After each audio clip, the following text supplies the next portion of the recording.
Bonsoir et bienvenue dans votre édition. Y aura-t-il oui ou non une intervention militaire en Syrie? Un collectif toulousain est farouchement contre. Saint-Béat, souvenez-vous, c'est le village de la Haute-Garonne qui a été totalement inondé il y a 2 mois. Ce village va-t-il ressusciter? Et enfin, le dada, le cheval, c'est le salon du cheval tout ce week-end à la Sépierre. La crise syrienne rebondit dans le monde entier, y compris à Toulouse. Hier, jeudi 29 août à 18h, place Saint-Étienne, en face de la préfecture, un rassemblement de différentes associations pour la paix qui étaient hostiles à toute intervention militaire. La solution politique en Syrie, elle passe aussi par un dialogue beaucoup plus constructif entre différentes puissances, notamment les États-Unis, la Russie, mais aussi localement l'Iran, parce que notamment lors de la conférence de Genève 2, la France a de fait tout de suite mis son opposition à la participation de l'Iran à cette conférence. Or, si on considère que l'Iran est un des pays qui soutient le régime de Bachar el-Assad, et c'est vrai, il faut dialoguer avec l'Iran pour essayer de résoudre la crise. C'est pas des bombardements militaires, même si on nous les présente toujours comme limités, mais enfin on voit bien que c'est toujours les propos qu'on tient au début, vont résoudre la question politique. C'est bien la question politique qu'il faut résoudre. Comment en sortir de cette crise? La gauche toulousaine, hier aussi, se mobilisait. La logique de guerre, nous la condamnons depuis le Kosovo, depuis 1990. Il y a l'idée qu'au nom de l'ingérence humanitaire, on pourrait se passer du droit international. C'est pour ça que les communistes manifestent avec le mouvement de la paix contre l'intervention en Syrie. Quoi qu'on en pense, dialogue ou action, l'opposition syrienne meurt peu à peu ou se radicalise. Le groupe scolaire Daniel Fauché a été incendié ce matin au Mirail. La mairie de Toulouse porte plainte.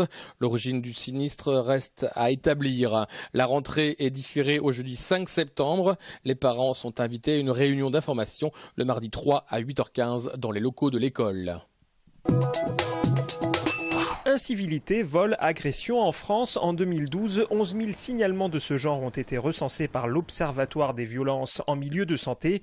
400 concernent des établissements de la région. Des problèmes majoritairement rencontrés en psychiatrie, aux urgences et en gériatrie. Dernière agression en date, mardi soir à Rangueil. Une infirmière rouée de coups par des personnes voulant voir un ami hospitalisé et ne respectant pas les règles de visite. Pour la CGT, le manque d'effectifs est au cœur du problème. Il y a 2 phénomènes. Le premier, c'est le temps d'attente, notamment pour les urgences. Le temps d'attente de prise en charge qui est très très long, entre 2 et 8 heures au CHU de Toulouse, donc qui génère forcément des tensions. Deuxième phénomène, c'est le manque de temps des soignants pour prendre en charge, prendre aux soins, pour expliquer, pour faire tomber les tensions. Alors ce manque de temps, il vient du manque de personnel. Et du manque de personnel aussi crée un autre phénomène, c'est quand il y a moins de blouses blanches, moins d'agents, il y a aussi plus un facteur d'agressivité qui augmente. Le syndicat a envoyé aujourd'hui une demande de rencontre au ministère de la Santé pour parler du problème. Depuis 2006, les violences auraient augmenté de 50% en milieu hospitalier. Une supérette qui réouvre, même dans des Algeco, un café et une Garonne, un nouveau terrain de jeu des pêcheurs. Saint-Béat retrouve des aires d'avant la crue de juin 2013, mais dans l'ombre, les traces des heures sombres sont encore là. L'avenir du village s'écrit avec beaucoup de points d'interrogation. On est en attente de beaucoup de questions en matière d'aménagement du territoire, en matière d'urbanisme, liées aux risques. On a fait beaucoup de réunions de travail avec les services de l'État et on attend leurs conclusions. Ce qui est le plus dur pour nous, c'est tous ces commerces.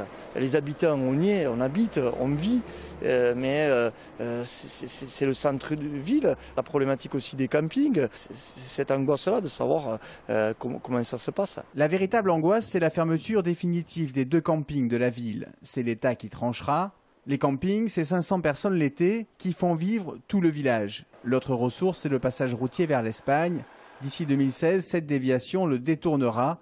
Il y a 2 mois, nous avions rencontré le président de l'association des commerçants. Aujourd'hui, rien n'a changé dans son bar. Les incertitudes sont trop fortes pour repartir. Redémarrer, ça peut être très facile. On fait des travaux, on attaque, on a travaillé, il faut travailler, on a tous envie de travailler, de rouvrir.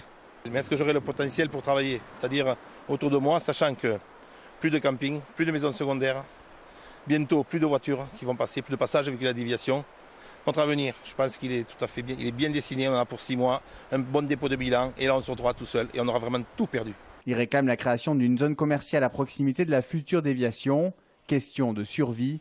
En attendant des réponses des collectivités, Saint-Béat mise sur son moulin des arts pour le faire évoluer en centre de formation aux arts de la pierre. Une façon de regarder vers l'avant pour oublier une montagne de préoccupations. Football, tout est parti d'une blague du site de parodie journalistique legorafi.fr qui annonçait que le président du TFC, Olivier Sadran, avait conclu un accord secret avec les dirigeants du Real de Madrid. Objectif, faire signer la star Cristiano Ronaldo à Toulouse. Ronaldo au TFC en échange de 2 à 380. Cette information vous laisse songeur ou vous fait planer? En effet, c'est de l'intox, le club de football toulousain n'ayant pas les moyens de s'offrir la star madrilène. Par contre, le TFC a de l'humour car c'est sur son site web qu'a été publié ce photomontage d'un Airbus floqué au nom du joueur madrilène. Plus sérieusement, le TFC sans Ronaldo joue sa 4e journée de championnat à Bastia, samedi dès 20h.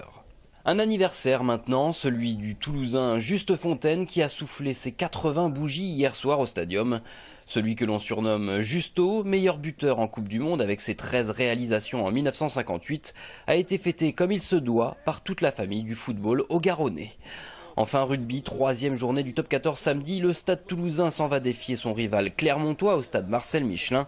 Une confrontation spéciale puisque Guinoves va être contraint de faire tourner son effectif. Dès mercredi prochain, les Rouges et Noirs recevront le Racing Métro à Ernest-Vallon. Du coup, il faut laisser au repos certains cadres comme McAllister, Fritz ou Huget contre Clermont. Reste à savoir si l'ASM va adopter la même stratégie de turnover. Clermont-Stade Toulousain, début du match samedi dès 18h30. Le Cheval Roi, c'est une première, un salon en plein cœur de Toulouse pour les amoureux du cheval, professionnels ou amateurs, et 3 jours de programme intense. Donc on va pouvoir y trouver toutes les disciplines.